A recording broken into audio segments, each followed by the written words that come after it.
Alright, before we dive into the video about the trip, there's something that was brought to my attention and I figure I should mention it here. The number 101 you see on the flag, that is to commemorate Mongolia's 101th year of being a nation. Erdenet itself was founded in the 1970s, and I believe there was a performance there where there were like 46 elders, 46 middle-aged folks, and 46 kids. That was basically to summarize the 46 years of Erdenet. Okay, so now that that's out of the way, I think we should get back on the road, head up to Khovsgol.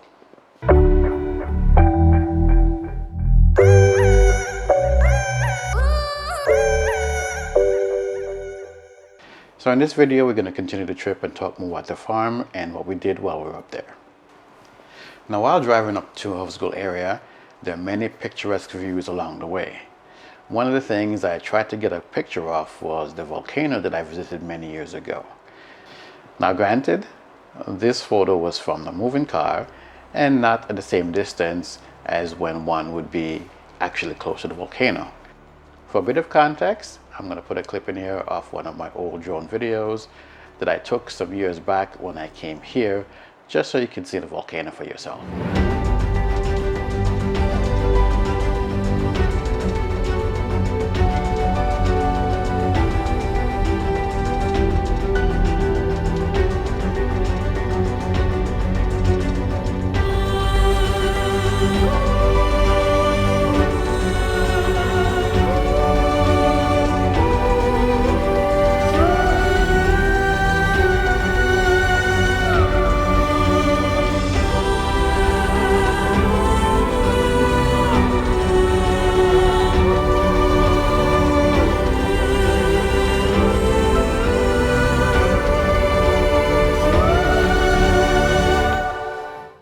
So from a touristy perspective, there are quite a number of things to see out from the Erdenet area, going on to Bolgan and heading out to Khovsgol.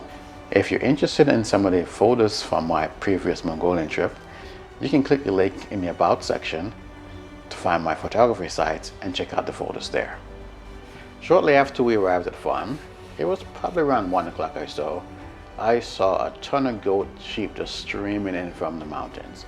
And I was surprised because normally at this time of day, they're not here. They're out someplace. And maybe, right before sunsets, they start coming back. It was odd. I started to wonder whether or not they were being chased by some animals or being hunted by the hawk. Because actually there were a few of them flying around. But what happened a few minutes later was that it started to rain. It was so interesting how the animals actually know what's going to happen in nature, and they get back to safety to make sure that they're protected.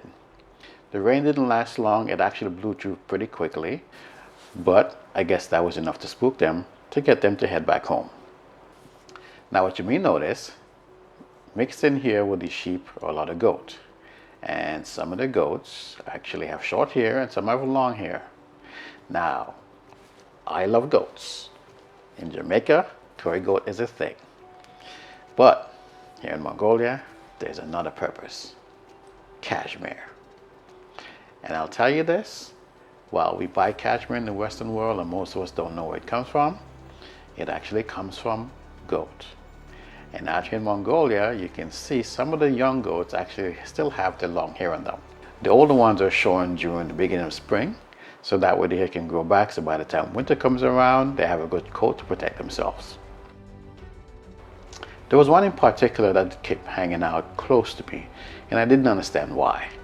And I found out that his mother had died, and he was basically hand-fed. So he wasn't afraid of humans. He just comes around whenever he wants to, goes inside, get a drink, eat some food, eat some grass, and leave by the house. As you can see, my little grandnephew there is trying to get him out of the way, but he just didn't really care. He just did his own thing. Mongolians are big on their yogurt. It could be dried yogurt, it could be soft yogurt, and there's like a little softer one that you can actually chew. You can buy them in packets in the store. People out here make them as well. I wish I could tell you the entire process, but I wasn't here to see how everything is made, but she kind of went through a few things that she was doing. They didn't even explain to me. My wife was over chatting with her, and I just kind of shot some video often preparing the milk to make yogurt. Byra decided she wanted to get in on the farming action as well, and she wanted to show me that she can actually chop wood. So here is Byra showing her wood chopping skills.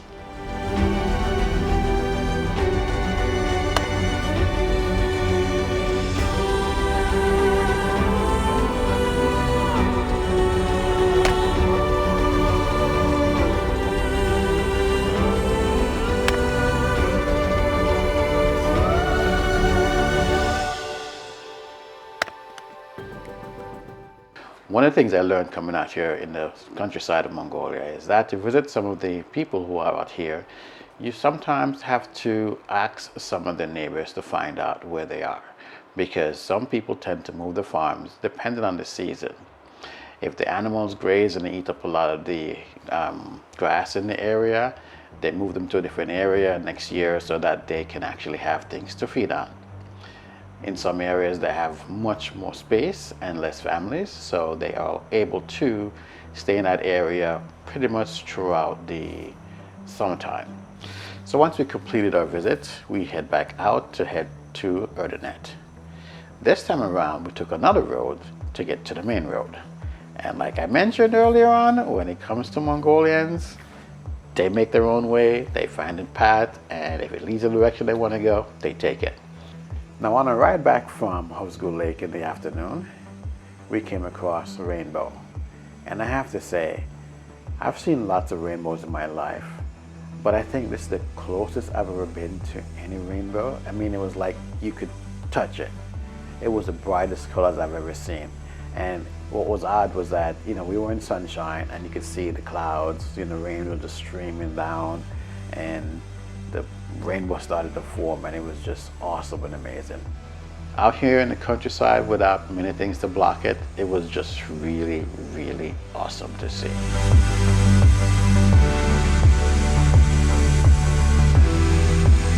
We did stop at an area to get some spring water. Around here in Mongolia, they found that their spring water actually has pretty high pH balance, to the point where they're bottling it and actually sell it in stores. There are certain areas, once the water comes up from the ground, that the government will basically test the water, and they'll set up some kind of fencing around it just to make sure that the area stays protected and people actually go there for water.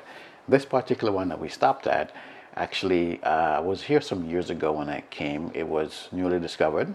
Not newly, actually the second one, as you notice, there's two different fences. The second one popped up.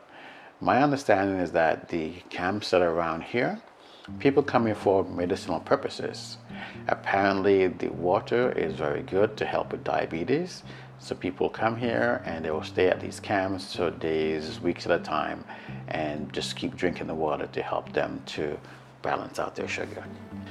I can't say whether it's factual or not. People actually do that. I know I've come up here a couple times on my last trip to collect water for one of our in-laws to have, and we're doing that here today just so we can take back some.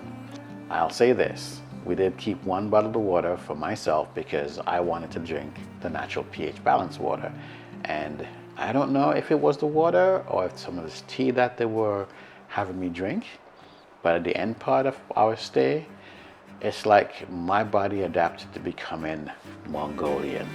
And I'll use that in quotes, because I'm in the house in shorts and t-shirt. My wife's like, aren't you cold? I'm like, nope. And I'll tell you, most people who know me, I get cold very easy, and if you dip below 60 degrees, I need to put on something with a long sleeve or something along the lines. I'm here when it's like in the 50s and there's no heat turned on in the house, because of course here, that doesn't come until like September. It's pretty much centralized heating from the building, and yeah, that thing doesn't get turned on until later on. There's no control in the house. There is no, hey, let me turn on my own heat and get warm. So I'm usually in sweats, in socks, sometimes a hat. But here I am sitting around in shorts and t-shirt and didn't feel chilly at all. So maybe it was the water, who knows? But needless to say, yeah, at the end part, I was feeling much better. which makes me start thinking maybe I need to do that at the beginning of my trip, get acclimated so I can better deal with the Mongolian weather out here. All right, well, I'm going to wrap this video.